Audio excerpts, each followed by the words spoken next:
PM मित्र, प्रधानमंत्री जी का एक बहुत पुराना, कई आप लोगों में से मित्रों ने सुना होगा, एक मानना था कि भारत ने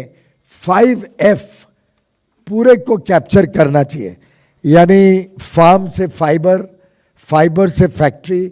फैक्ट्री से फैशन और फैशन से फॉरेन। तो पूरी जो वैल्यू चेन है उसको भारत में मजबूत बनाना चाहिए और भारत पूरी वैल्यू चेन की सेवा विश्व को दे। परंतु आज के दिन ये वैल्यू चेन देश के अलग अलग हिस्सों में है। तो शायद कापूस, कॉटन बनता है गुजरात महाराष्ट्र में, वहाँ से तमिलनाडु जाता है, तमिलनाडु में प्रोसेस होके बेंगलुरु या नोएडा आता है, यहाँ बन के फिर जाता है पोर्ट के ऊपर मुंबई, कांडला, विशाखापट्टनम, पारादीप, अलग अलग पोर्ट्स पे जाता है। तो इतनी बार सामान को मूव करना लॉजिस्टिक्स में हम अनवायबल हो जाते थे और एक बड़े पैमाने पे टेक्सटाइल क्षेत्र के कोई पार्क्स ना होने के कारण एक ही जगह पे पूरी वैल्यू चेन कैप्चर करना अभी तक संभव नहीं था। प्रधानमंत्री जी ने इस पे चिंता करते हुए प्रधानमंत्री mega integrated textile region and apparel parks PM Mitra योजना आज उनके नेतृत्व में कैबिनेट ने अप्रूव की है। जैसा मेरे भाई अनुराग ठाकुर जी ने बताया, 4,445 करोड़ रुपए अनुमानित व्यय है इसमें अगले 5 वर्षों में, और 7 नए टेक्सटाइल पार्क्स पीएम मित्र के तहत देश में अलग अलग इलाकों पे प्रमोट किए जाएंगे, जिससे लगभग 7 लाख लोगों को तो डायरेक्ट और 14 लाख लोगों को इनडायरेक्ट एम्प्लॉयमेंट का साधन बने, ये हमारी कल्पना है। इसके बारे में राज्यों से बात हुई है। अभी तक 10 राज्यों ने तो ऑलरेडी इंटरेस्ट भी दिखाया है और कंपटीशन होगा, पर पारदर्शी तरीके से चैलेंज रूट में कि कौन सा राज्य अधिक सुविधाएं देता है, सस्ती ज़मीन देता है, सस्ती बिजली और पानी उपलब्ध कराता है, किसके यहाँ पे जो लेबर की सिचुएशन है वो काफ़ी मात्रा में संतुलन में है, कोई ज़्यादा तकलीफ नहीं है। इन सब चीज़ों को मद्देनज़र रखते पानी और बिजली की उपलब्धता भी पर्याप्त हो और टेक्सटाइल इंडस्ट्री की जहाँ डिमांड हो, जहाँ पे स्किलिंग हो सके, स्किल्ड मैन पावर मिले, ऐसे 7 क्षेत्रों में कुछ ब्राउनफील्ड भी प्रोजेक्ट हो सकते हैं जो ऑलरेडी कुछ काम चल रहा हो जिसमें, और कुछ पूरी तरीके से नए पार्क ग्रीनफील्ड, दोनों को मंजूरी देके देश भर में ऐसे 7 पार्क बड़े पैमाने पे टेक्सटाइल क्षेत्र को आगे बढ़ाने में काम में आएंगे। और पूरी जो टेक्सटाइल वैल्यू चेन है, चाहे वो कापूस बनाना, spinning, weaving, processing, dyeing, printing, designing, garment manufacturing, और भारत के बाज़ार या अंतर्राष्ट्रीय बाज़ार जहाँ भी उनकी डिमांड है उसको भेजना,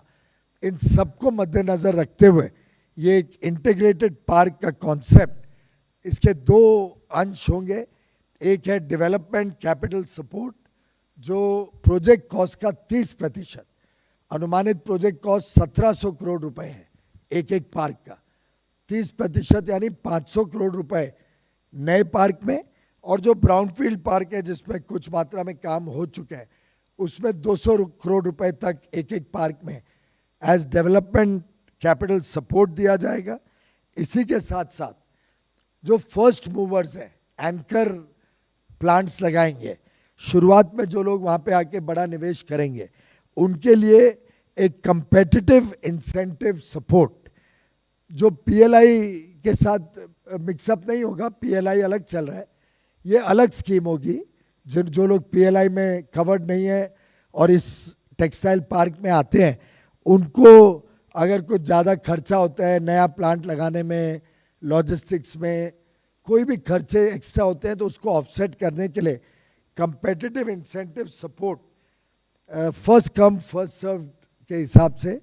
जो बड़े पैमाने पे मिनिमम 100 लोगों को वहाँ नौकरी दे, ऐसे 300 करोड़ हर पार्क में, यानी 2100 करोड़ इस प्रकार से भी यूनिट्स को दिया जाएगा जो एंकर टेनेंट्स के रूप में वहाँ आएंगे, और अधिकांश उनको 10 करोड़ एक वर्ष में और 3 वर्ष तक मिलेगा। तो एक यूनिट को 30 करोड़ रुपए तक इस स्कीम के अंतर्गत मिल सकता है, जो पीएम मित्र पार्क में फर्स्ट मूवर्स की तरह या एंकर प्लांट की तरह वहाँ पे आएंगे। कोशिश ये रहेगी कि ये जितने प्लांट लग रहे हैं इसमें पूरा इंटीग्रेटेड इंफ्रास्ट्रक्चर हो, अच्छी मास्टर प्लानिंग हो, फैक्ट्रियों के लिए प्लॉटिंग हो, वहाँ कॉमन सर्विसेज सेंटर हो, डिज़ाइन सेंटर हो,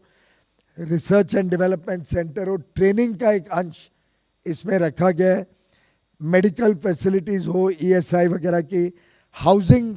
जो कामगार वहाँ काम करें उनके लिए वहाँ हाउसिंग की भी सुविधा उपलब्ध कराने की कल्पना है।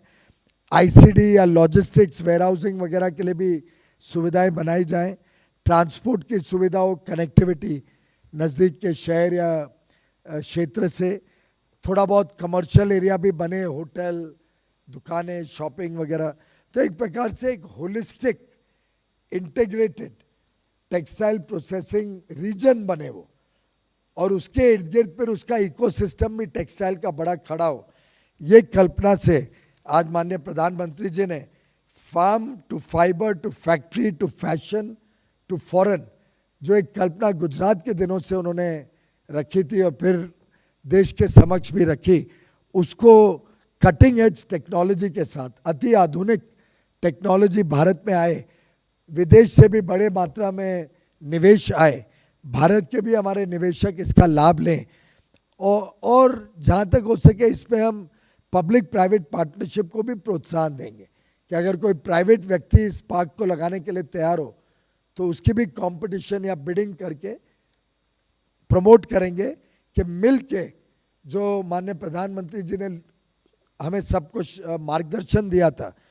कि हम local goes global, make in India for the world, उसकी तरफ जाएं। तो ये एक बहुत अहम कदम टेक्सटाइल विभाग के लिए रहेगा to help us go from local to global and make in India for the world.